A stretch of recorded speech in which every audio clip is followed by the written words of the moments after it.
E nós vamos ler o capítulo 5. A nossa exposição, ela será somente no versículo 26. Mas nós vamos ler juntos todo o capítulo 5, para que nós possamos entender com mais clareza o contexto do que há de ser pregado esta noite. E mais uma vez eu vou pedir para que vocês me ajudem na leitura, para que nós possamos fazê-la de forma responsiva. Então, nós vamos ler Gálatas, capítulo 5, todo o capítulo 5, do versículo 1 ao versículo 26. Eu, mais uma vez, vou começar fazendo a leitura, e os irmãos leiam em uma só voz, de forma harmoniosa, o versículo seguinte, e assim sucessivamente, até nós terminarmos a leitura do texto bíblico. Gálatas, capítulo 5, versículos 1 a 26. Para a liberdade foi que Cristo vos libertou. Permanecei, pois, firmes, e não vos submetais, de novo, a jugo de escravidão. Eu não vos digo que, se vos deixar circuncidar, Cristo de nada vos aproveitará. De novo, testifico a todo homem que se deixa circuncidar, que está obrigado a guardar toda a lei. De Cristo vos exortastes, vós que procurais justificar-vos na lei, da graça decaístes. Porque nós, pelo Espírito, aguardamos a esperança da justiça que provém da fé. Porque em Cristo Jesus, nem a circuncisão, nem a incircuncisão, tem valor algum, mas a fé que atua pelo amor. Vós corrieis bem. Quem vos impediu de continuar a obedecer à verdade? Essa persuasão não vem daquele que vos chama. Um pouco de fermento leveda toda a massa. Confio de vós, o Senhor, e não alimentareis nenhum outro sentimento, mas aquele que vos perturba, seja ele quem for, sofrerá a condenação. Eu, porém, irmãos, se ainda prego a circuncisão, por que continuo sendo perseguido? Logo, está desfeito o escândalo da cruz. Tomara até se mutilassem os que vos incitam à rebeldia. Porque vós, irmãos, fostes chamados à liberdade. Porém, não useis da liberdade para dar ocasião à carne. Sedes antes servos uns dos outros, pelo amor. Porque toda a lei se cumpre em um só preceito, a saber, amarás o teu próximo como a ti mesmo. Se vós, porém, vos mordeis e devorais uns aos outros, vede que não sejais mutuamente destruídos. Digo, porém, andai no Espírito, e jamais satisfareis a concupiscência da carne. Porque a carne milita contra o Espírito, e o Espírito contra a carne, porque são opostos entre si, para que não façais o que, porventura, seja do vosso querer.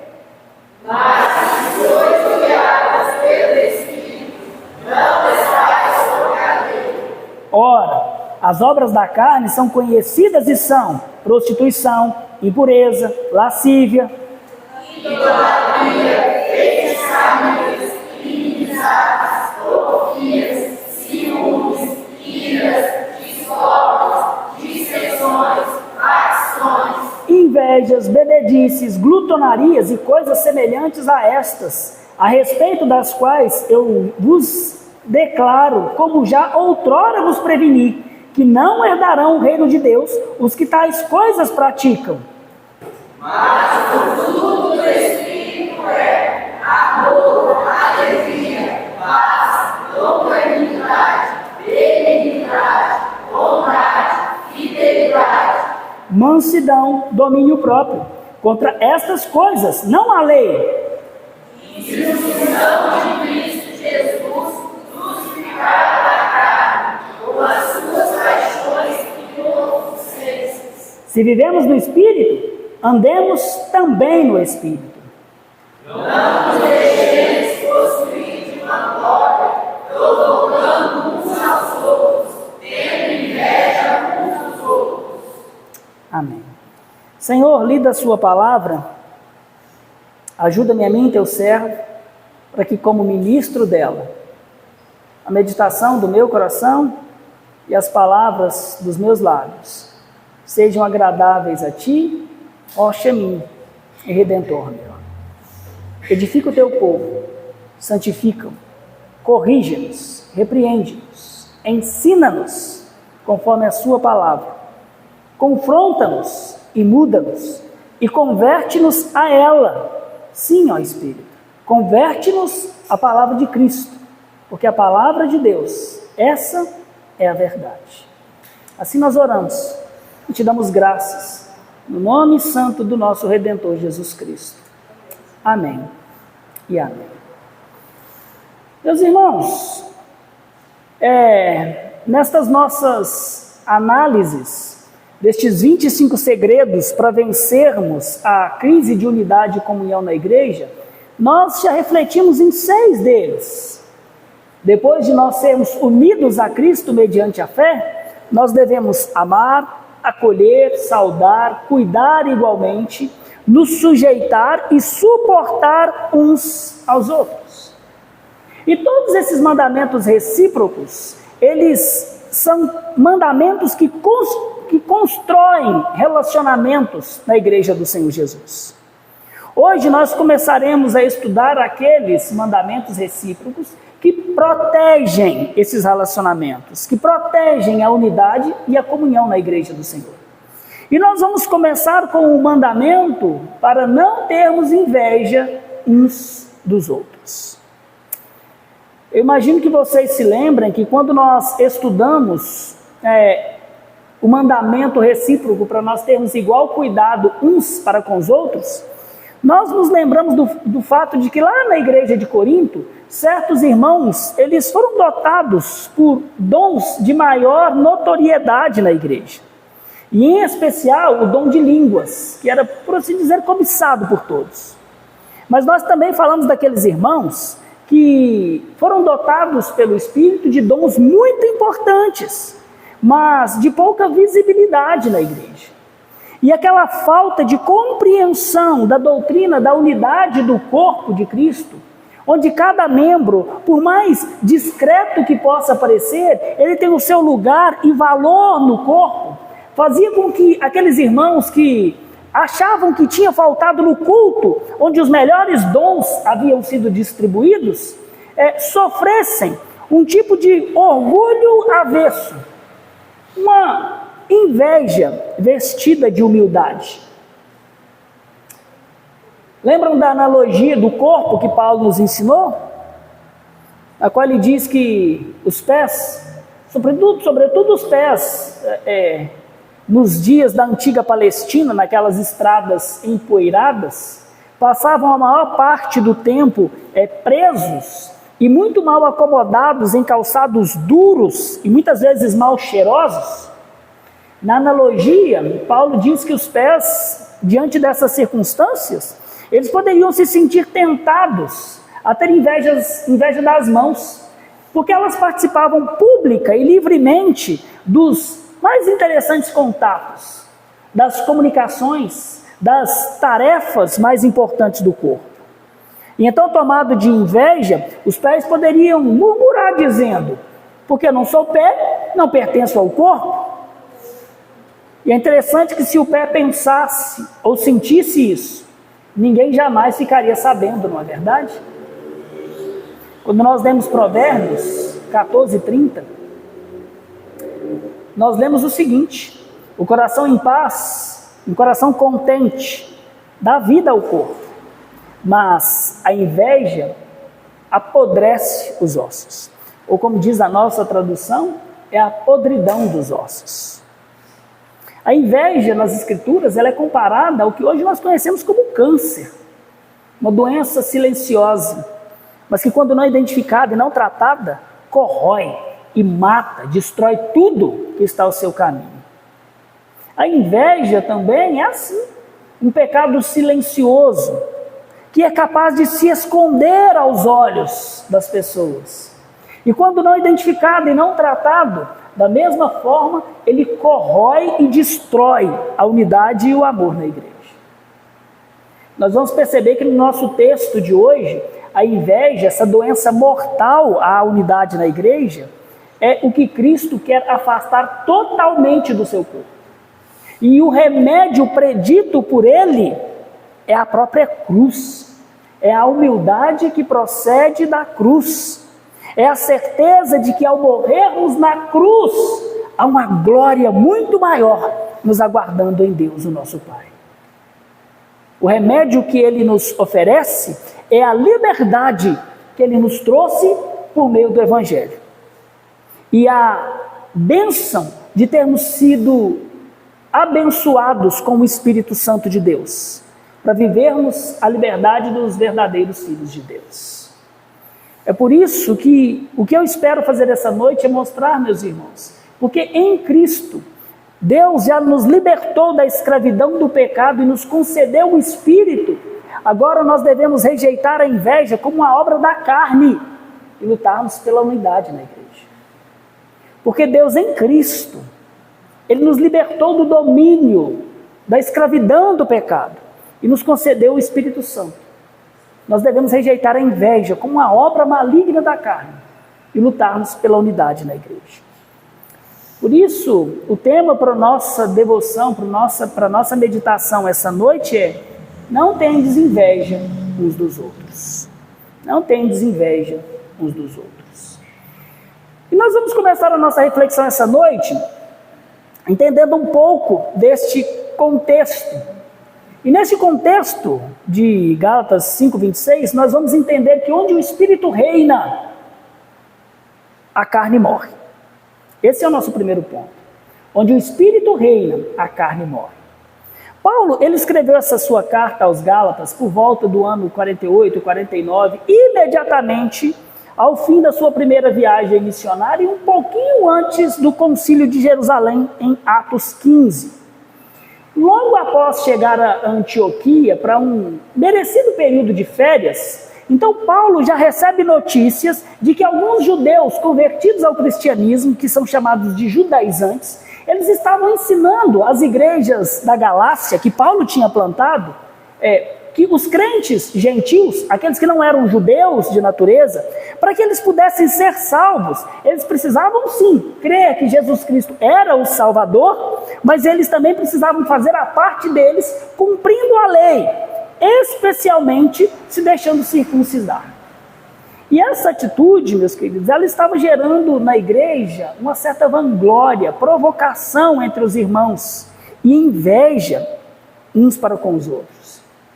Os cristãos judeus, eles se vangloriavam da sua linhagem religiosa, da sua capacidade de cumprir a lei, e isso resultava em provocação aos crentes gentios que não tinham a lei.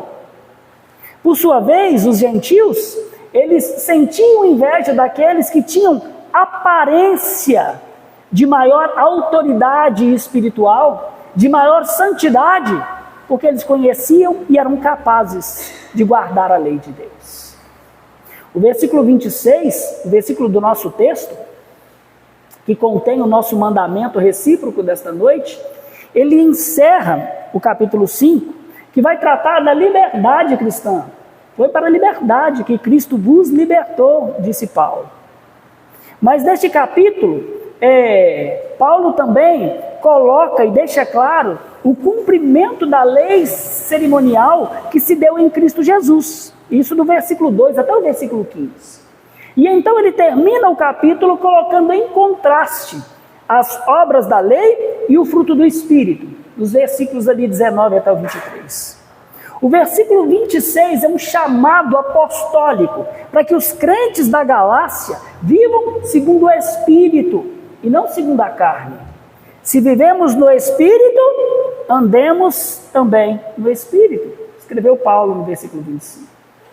O versículo 26, portanto, meus queridos, é um alerta prático a todas aquelas pessoas que se dizem ter sido libertas, salvas por Cristo da escravidão do pecado e das suas obras carnais. É como se Paulo estivesse dizendo: vocês pertencem a Cristo? Então provem isso andando no Espírito, produzindo o seu fruto, e não satisfazendo as paixões da carne, agindo com vaidade, provocando seus irmãos, cheios de inveja daquilo que Deus deu a eles e não a vocês. Por quê? Porque Paulo nos adverte. Porque não herdarão o reino de Deus os que tais coisas praticam.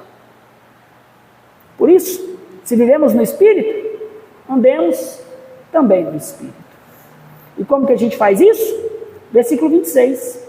Não nos deixando possuir de vanglória, provocando uns aos outros, tendo inveja uns dos outros. Meus queridos, essa introdução, ela nos ensina algo de muito prático para a nossa fé cristã. Onde o Espírito de Cristo reina, as obras da carne morrem. Meus queridos, as obras da carne, elas prevalecem quando nós tiramos os nossos olhos de Cristo crucificado e ressurreto. Quando nós nos esquecemos da nossa nova identidade dele e do fruto que esta nova identidade produz. E então nós começamos a medir a nossa espiritualidade por parâmetros que são carnais, mundanos e não bíblicos. A gente começa a sentir inveja às vezes. Eu deveria estar no lugar de fulano. Eu posso fazer muito melhor do que ele faz. Tadinho de mim, eu sou tão insignificante. Não consigo ajudar em nada. Se eu tivesse aquele dom, se eu soubesse orar como fulano, se eu soubesse falar como cicrano. Meus queridos, na igreja da Galácia, a carne, ela estava prevalecendo contra aquelas pessoas que diziam que haviam sido libertas por Cristo da escravidão do pecado. Aqueles judeus convertidos, eles exaltavam a sua obediência à lei. Os gentios se entristeciam porque eles não tinham o mesmo currículo religioso que os judeus. E ambos estavam se esquecendo de algo essencial, que a salvação vem a nós, não por nossa causa, mas por causa daquele que foi obediente em nosso lugar, por causa de Jesus Cristo. O Espírito Santo não havia sido dado e não nos foi dado para nos colocar, para nós vivermos com a nossa mente e as nossas práticas como pessoas que não nasceram de novo, em disputas, nos exaltando por aquilo que nós recebemos, mas o Espírito nos foi dado para nós vivermos unidos como um só corpo, onde cada um sabe que o seu lugar é de serviço uns aos outros. O Espírito, ele gera não competição, mas comunhão, não vanglória, mas humildade, não inveja, meus queridos, mas humilde gratidão. Onde o Espírito reina, não há espaço para as obras da carne. Por quê? Porque todos se veem como ramos que foram graciosamente enxertados nesta videira que se chama Jesus Cristo. É por isso, meus queridos, que andar no Espírito, matar os frutos da carne, não é apenas um conselho que Paulo está nos dando. É uma convocação espiritual que ele nos faz, que o Deus eterno nos faz essa noite. Vivam como pessoas que realmente foram libertas por Cristo e que foram transformadas pelo Espírito Santo. Não caminhem mais como escravos da carne, como aqueles que nunca experimentaram a salvação do Senhor, mas vivam como filhos livres, que conheceram o Senhor Jesus Cristo. Filhos que são capazes de se alegrar na medida da graça que Deus concede a cada um de nós, e que podem se alegrar com a graça que o Senhor concede àqueles conforme o Senhor quer lhes dar. Então, este contexto de Gálatas nos ensina que onde o Espírito de Deus reina, as obras da carne morrem, inclusive a inveja. Agora nós vamos ver como este mandamento recíproco, não tem de inveja uns dos outros, ele está combatendo o pecado do orgulho sem fundamento. E esse é o nosso segundo ponto. Este mandamento recíproco, ele combate o orgulho sem fundamento. Versículo 26, está escrito assim: não nos deixemos possuir de vanglória, provocando uns aos outros, tendo inveja uns dos outros. Neste nosso versículo, Paulo nos chama a atenção para a questão da presunção, ou como ele escreve, da vanglória.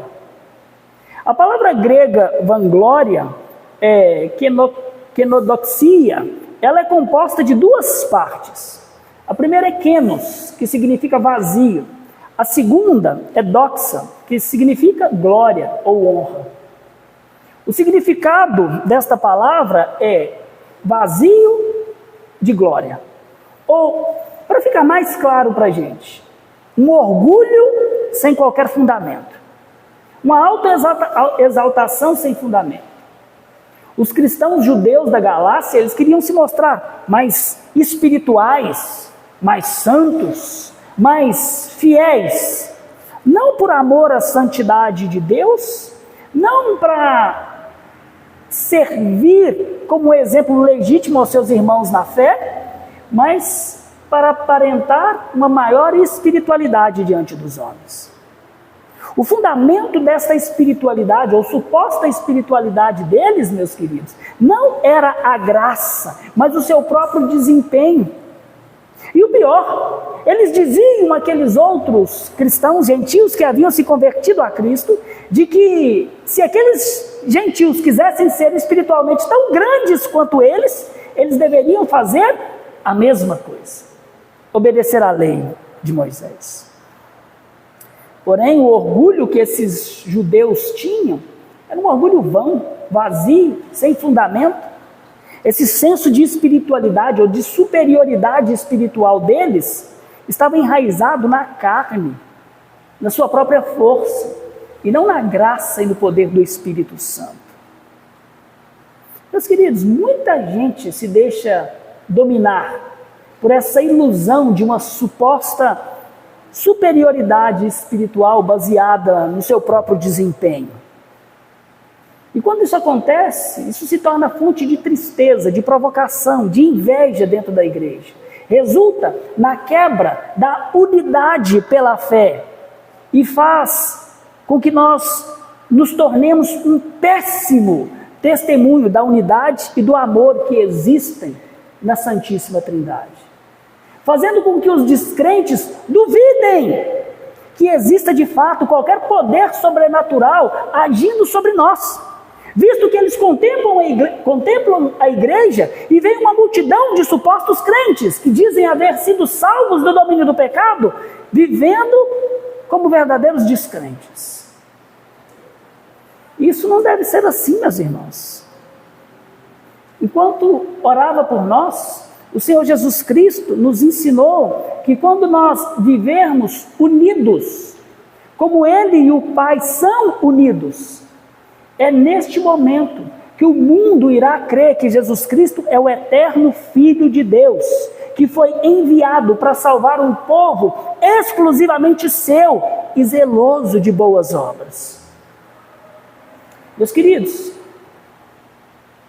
esta inveja ou esta soberba, por assim dizer, esse orgulho sem fundamento nas igrejas de tradição pentecostal, muitas vezes se manifesta, esta vanglória se apresenta com roupagens de orações constantes, de muitos jejuns, de profecias, de revelações, de supostos milagres, dos dons de línguas. Nas seitas, essa vanglória muitas vezes surge como novas doutrinas e revelações dadas diretamente por Deus.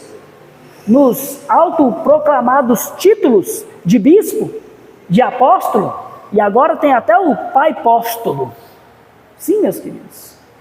Muitas coisas desses gêneros que fazem ou têm a intenção de fazer com que essas pessoas se pareçam mais próximas de Deus. Acontece que esses supostos dons e essa suposta superioridade espiritual, quando nós a analisamos, nós descobrimos que elas não passam de soberba sem fundamento, orgulho sem qualquer motivo santo. Por quê? Porque estes dons e essa superioridade só servem para exaltar as pessoas que supostamente os possuem. Eles em nada edificam a fé dos santos, em nada denunciam ou confrontam os pecados dentro da igreja, em nada conforma os crentes com o Senhor Jesus Cristo, ou santifica a igreja, ou promove a unidade do corpo e a comunhão de serviço entre os irmãos. Nada disso. Só serve para fazer parecer que tais pessoas são mais santas do que as outras. Agora não se engane, meus queridos. Na igreja reformada, a vanglória também se encontra presente. Nas igrejas reformadas, ela não se mostra com milagres vistosos ou com profecias fantásticas. Ela vem com a roupagem da erudição teológica, onde muitos ministros, o que eles gostam de fazer é pavonear o seu vasto conhecimento das línguas originais, falar de forma erudita para ser notado, mencionar uma multidão de autores reformados para mostrar o seu conhecimento. Às vezes, essa vanglória no meio reformado surge na forma do culto, na liturgia. Sim, algumas igrejas de uma liturgia mais casual desprezam igrejas irmãs, chamando-as de ter uma liturgia engessada. Por outro lado, algumas igrejas transformam o zelo e a reverência litúrgica em um pedestal de superioridade, porque julgam que as outras igrejas, com uma liturgia mais ou menos formal, é uma igreja indigna de ser reformada. Meus queridos, a vanglória se manifesta no nosso meio. A vanglória da função eclesiástica, quando pastores, presbíteros, líderes, eles passam mais a se preocupar com o respeito que eles devem receber das pessoas do que com o serviço sacrificial em benefício da igreja. Outros passam a se julgar mais importantes porque passaram a servir em postos mais visíveis. A vanglória também, ela se manifesta no coração daquelas pessoas que gostam de ajudar, que não exigem notoriedade, mas lá no fundo estão doidas para que todas as pessoas saibam do bem que ela está fazendo para o outro. Sim, a vanglória também, ela se manifesta quando, naquele modo avesso, uma falsa humildade, quando nós não conseguimos nos alegrar com o bem dos nossos irmãos. Sim, ela se manifesta quando nós não conseguimos sentir alegria e gratidão junto com os nossos irmãos pelo bem que Deus lhes concede. Quando Ele é e nós não. Quando Deus lhe concede uma dádiva e não a nós. Quando o nosso coração se amarga, amargura, dizendo coisas do tipo: nossa, ele foi eleito para ser oficial, mas eu não. Ó, pastor lembrou de agradecer ele, mas ninguém se lembrou de mim. Ó, ele conseguiu trabalho, eu não. Olha, ele tem um desses, mas eu não. Ele tem saúde, a família cresce, ele tem alegria, mas eu não. Tudo isso, meu irmão, tudo isso, minha irmã, procede de um coração soberbo, que acha que tem o direito de receber coisas que o Senhor tem dado a outros. E quando isso acontece, nós estamos experimentando essa soberba ao avesso, uma inveja vestida de falsa humildade. Por quê? Porque nós estamos buscando uma glória para nós mesmos, baseada em nosso desempenho, daquilo que nós achamos que nós merecemos, e não na glória que procede da graça do Senhor Jesus e da cruz.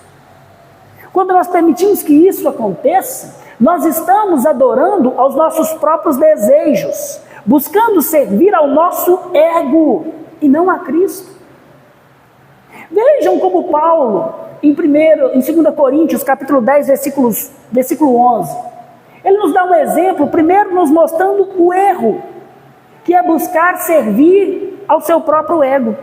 Ele diz assim no versículo 11: porque não ousamos classificar-nos ou compararmos com alguns que se louvam a si mesmos, mas eles, medindo-se consigo mesmos e comparando-se consigo mesmos, revelam insensatez.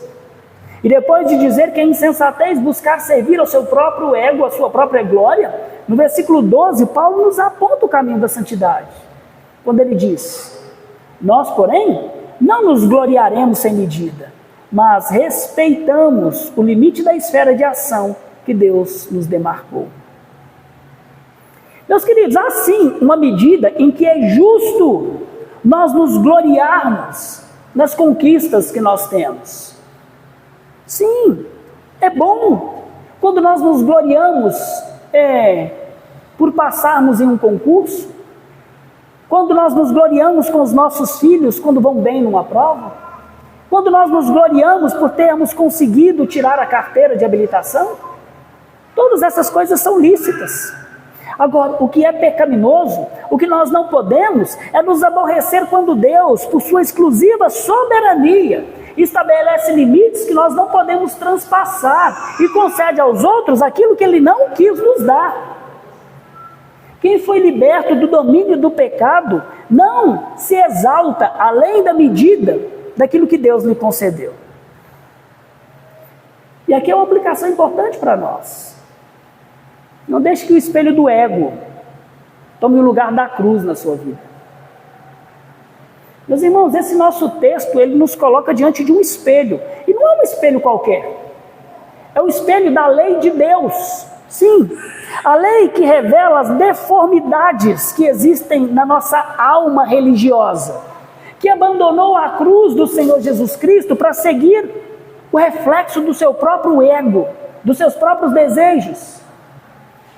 Quando Paulo nos alerta contra a vanglória nesse texto, o que ele está nos dizendo é que existe sim uma maneira de viver a vida cristã, de frequentar os cultos, de estudar teologia, de liderar ministérios, de manter uma aparência de piedade, mesmo vivendo na carne, agindo como qualquer homem mundano, buscando aplausos para si mesmo, relevância para si mesmo, prestígio para si mesmo, e não a glória de Cristo e a edificação da igreja. Meus irmãos, é possível nós nos levantarmos ou subir aqui à frente e cantarmos sobre a cruz sem morrermos nela, orar em nome de Jesus, citar Calvino, decorar todos os pontos do calvinismo, usar gravata no culto, ter a Bíblia rabiscada de um monte de anotações e ainda assim está vivendo para a sua própria glória. Meus queridos, sim, é possível amar sem servir, estudar sem humildade, ajudar sem de fato se importar com a necessidade dos outros. Estes pecados são imperceptíveis aos olhos. A vanglória, ela não grita, ela sussurra aos nossos ouvidos. Ela sutilmente diz que nós merecemos reconhecimento, que nós merecemos aplauso, que nós merecemos a posição. Eu sou melhor, eu sou capacitado.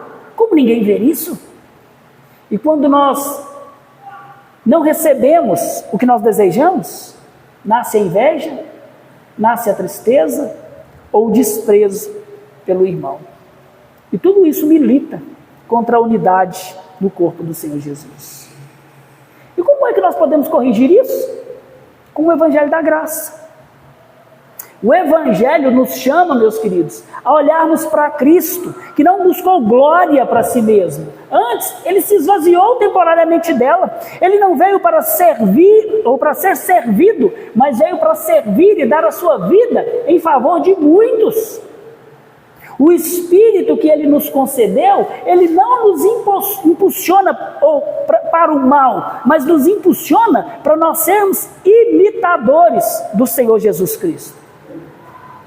Por isso, meu irmão, se em algum momento você se vir se entristecendo com a alegria do outro, se você se vê envaidecendo por causa da sua própria piedade, lembre-se disso.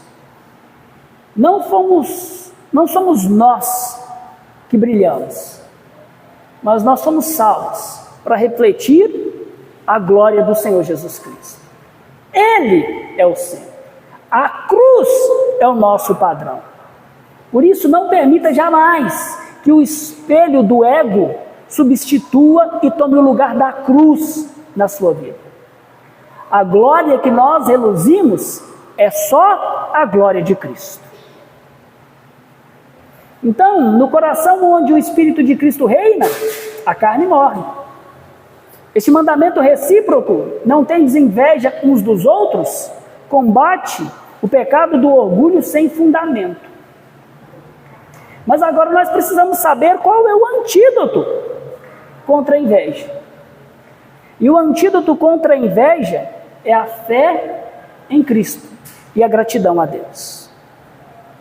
O antídoto contra a inveja é a fé em Cristo e a gratidão a Deus. Meus irmãos, quando há na igreja alguém que sente inveja, o irmão fraco vê e acaba caindo em um outro pecado, que é, ou melhor dizendo, quando o irmão na igreja se exalta, o irmão fraco acaba caindo no pecado da inveja. Deixa eu ilustrar isso para vocês usando o exemplo do mundo.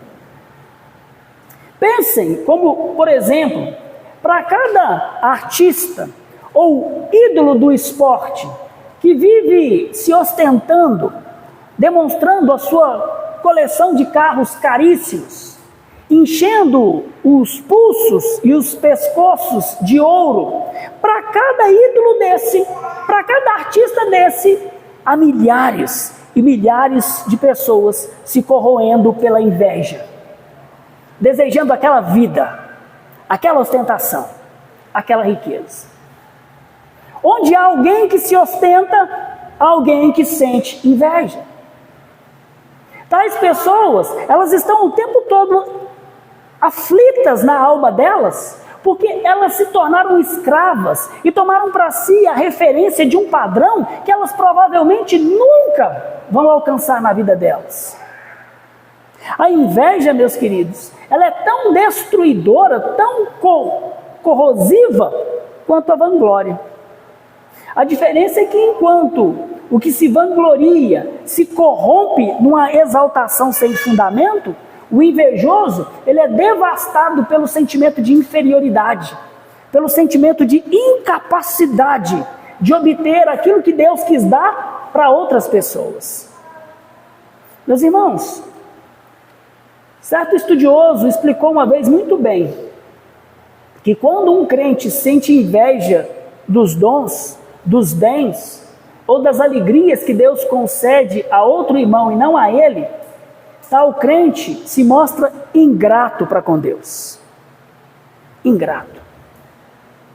E é por isso que eu concordo com um filósofo do século passado, filósofo cristão do século passado, quando ele diz que a verdadeira espiritualidade, ela se resume em duas coisas. Primeiro, fé, ou seja, confiança em Deus. E segundo, gratidão a Deus.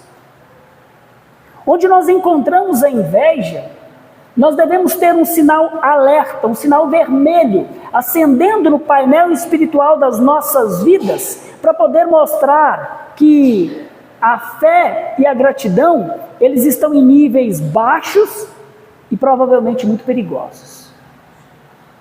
Meus irmãos, a cura para esse câncer espiritual que é a inveja, que corrói a unidade e a união na igreja do Senhor Jesus Cristo, é o próprio Cristo, é a sua cruz, é o Evangelho. A obra do nosso Redentor na cruz nos liberta do poder possuidor, dominador da inveja. A sua obediência se torna para nós o supremo exemplo de uma vida de vitória sobre esse pecado. O nosso bom pastor, ele seguiu à nossa frente e agora ele nos chama com a sua voz para que nós possamos seguir os seus passos. Ouçam as palavras que Paulo nos deixou a respeito do nosso Redentor Jesus Cristo em Filipenses 2, nos versículos 6 ao 7. E aqui eu vou ler uma versão diferente da nossa, na Nova Versão Transformadora, porque ela transmite com mais ênfase o que está em Filipenses 2, 6 e 7. A NVT traduz assim: embora sendo Deus, não considerou que o ser igual a Deus fosse algo a que devesse se apegar. Em vez disso, esvaziou a si mesmo, assumiu a posição de escravo e nasceu como um ser humano. Meus irmãos, vocês conseguem perceber como nestes 2 versículos o Senhor Jesus Cristo demonstrou na sua própria vida aqueles 2 elementos da verdadeira espiritualidade que destrói a inveja? Confiança, fé no Pai e gratidão a Deus. Primeiro, ele demonstrou confiança ao se fazer homem, se vestir das nossas limitações, passando a sentir dor, frio, fome, porque ele confiava que essa era a vontade de Deus, do Pai. No deserto, o Senhor Jesus Cristo ele é tentado pelo diabo para se rebelar contra a maneira com que Deus havia determinado suprir as necessidades do Filho. Então Jesus Cristo responde ao diabo: está escrito, não só de pão viverá o homem, mas de toda a palavra que procede da boca de Deus. Jesus, meus irmãos, ele confiou plenamente que Deus sabia que era muito melhor para ele, para a glória dele e para a igreja. Ele confiou que o deserto e a falta de pão em obediência ao Pai seriam muito melhor do que a honra e um banquete em desobediência ao Senhor. Ele confiou tanto no Pai, meus irmãos, que ele não manifestou nenhuma gota sequer de inveja, de tristeza. Pelo contrário, ele falou com entusiasmo e alegria que os seus discípulos, dentre alguns deles analfabetos, discípulos que o trairiam, que alguns deles, depois do Pentecostes, fariam obras muito maiores do que as que ele, Deus encarnado, havia feito no nosso meio. Deus deu a Cristo o Espírito para que ele confiasse no Pai. Mas o Senhor também demonstrou gratidão ao Pai. A um Pai que o enviou para sofrer por pecadores cruéis que o levariam à cruz e à separação entre ele e Deus, quando ele tomasse o nosso lugar na cruz. Cristo demonstrava gratidão ao Pai, mesmo antes que houvesse recebido as respostas, ou que a resposta estivesse visível no horizonte. Quando nós lemos João 11, a ressurreição de Lázaro, Jesus está ali ao lado do túmulo do seu amigo, que ainda se encontrava morto, provavelmente sentindo o ar carregado pelo cheiro de putrefação. Então, Jesus, levantando os olhos para o céu, disse: Pai, graças te dou porque me ouvistes. Aliás, eu sabia que sempre me ouvistes. Jesus sequer havia feito a petição, e ele já estava agradecendo a Deus, pela certeza de que o Pai o ouviria e o responderia. Pensem ainda na noite em que ele foi traído. Em torno dele estão os discípulos, que por covardia, em poucas horas iriam abandoná-lo, negá-lo e até mesmo traí-lo com um beijo. Numa das mãos, ele segura o pão da Santa Ceia, que simboliza o seu corpo que seria rasgado por esses discípulos covardes, rasgados por mim e por você, que continuamente traímos o amor do nosso Deus. E então, ele oferece esse corpo. Ele tem consciência que nas próximas horas, ele vai passar por torturas cruéis, e não só isso. Ele tem consciência que nas próximas horas ele vai experimentar o inferno da separação do Pai. E isso por amor a pessoas, a pecadores indignos. Então, debaixo desse imenso peso, o que Jesus Cristo faz? Ele se intimida? Ele se amargura? Não, Jesus dá graças. Nós lemos nos evangelhos, tomou Jesus um pão e abençoando, o partiu e lhe deu, dizendo: tomai, isto é o meu corpo. A seguir, tomou Jesus um cálice e tendo dado graças, o deu aos seus discípulos. E todos beberam. Meus irmãos, mesmo quando o ministério terreno do Senhor Jesus Cristo parecia todo errado e nada dava certo, ao invés de desanimar-se, ele deu graças. Jesus exclamou: graças te dou, ó Pai, Senhor do céu e da terra, porque ocultaste estas coisas aos sábios e instruídos, e as revelaste aos pequeninos. E aqui para nós é mais uma aplicação.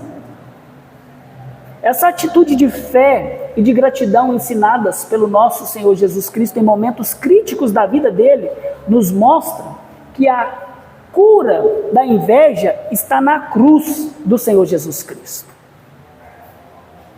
Meus queridos, quando nós invejamos o que Deus deu aos outros e não a nós, seja o que quer que for, a saúde, a beleza, as posses, as habilidades, os dons, nós estamos dizendo no nosso coração: Senhor, tu errastes, tu não és sábio, porque deste aos outros aquilo que deveria ter dado a mim.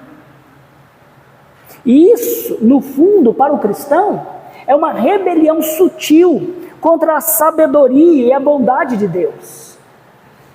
A inveja, ela não só corrói a unidade e a comunhão entre os irmãos, ela ofende e fere e destrói a comunhão dos homens com o próprio Deus. Mas a boa notícia do Evangelho, meus queridos, é que Jesus Cristo, ele não só foi um exemplo de ética para nós podermos segui-lo.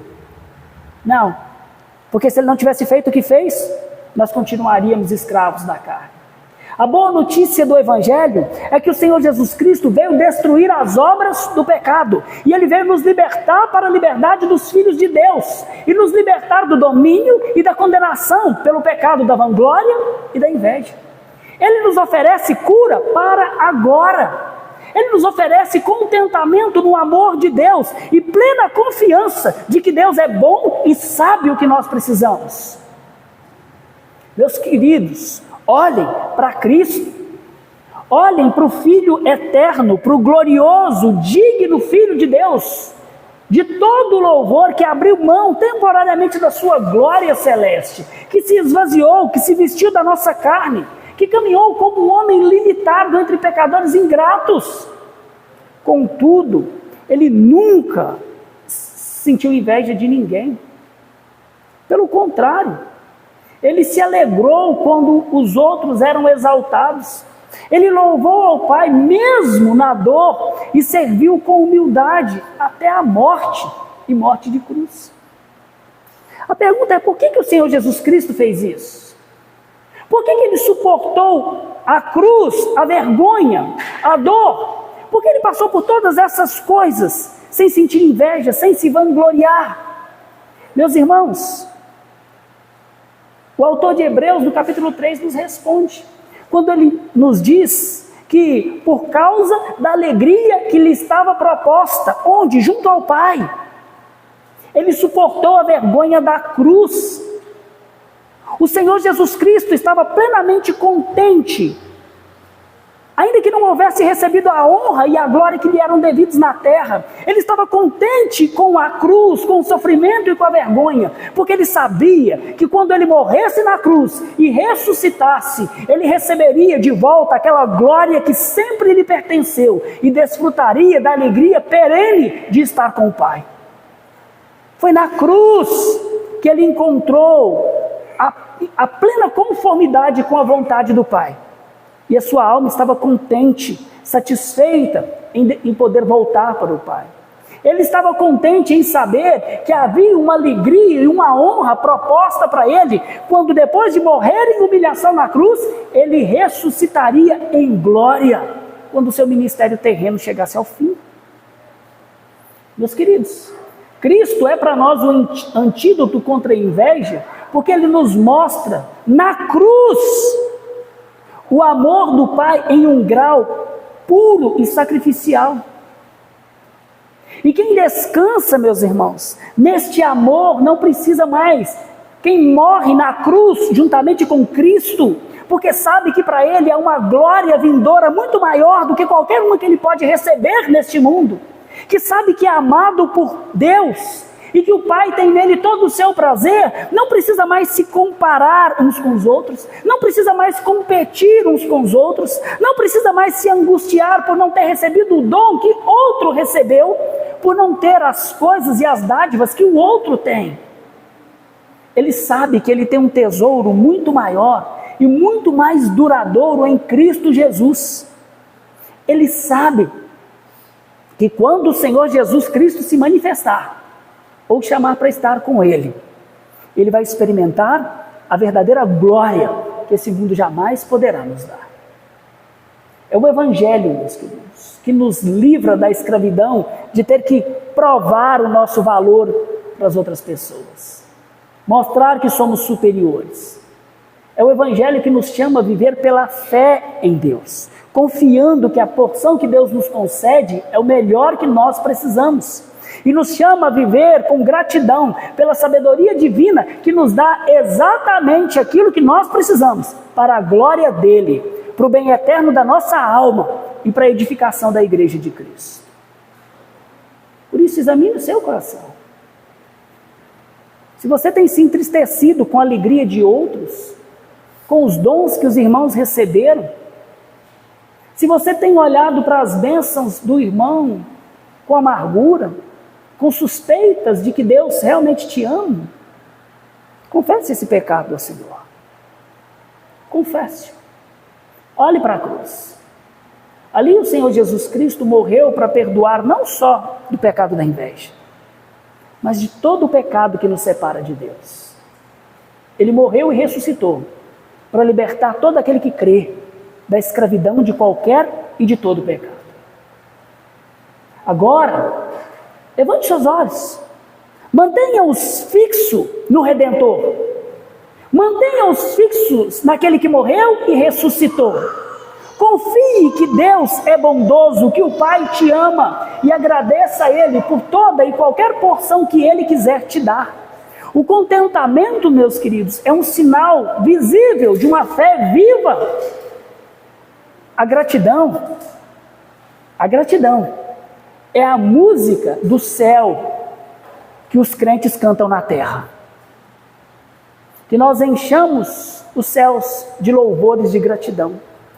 Que o mundo seja capaz de ver em nós, na igreja do Senhor Jesus Cristo, selada pelo Espírito Santo, comprada pelo sangue do Cordeiro, que há entre nós gozo, contentamento e felicidade quando nós vemos o bem do nosso irmão. Por quê? Porque todos nós já fomos plenamente amados por Deus e abençoados na cruz do Cordeiro. Nós já temos de Deus tudo o que nós precisamos para a vida eterna e para uma vida piedosa e feliz. Por isso, não precisamos mais invejar aquilo que o Senhor quis dar a outros e não a nós. Portanto, porque Deus, em Cristo, já nos libertou da escravidão do pecado e nos concedeu o Espírito Santo. Meus irmãos, que agora nós rejeitemos a carne, rejeitemos a inveja como uma obra da carne e nos enchamos do Espírito, lutando a cada dia pela unidade do Espírito na igreja do Senhor Jesus. Que Deus nos abençoe.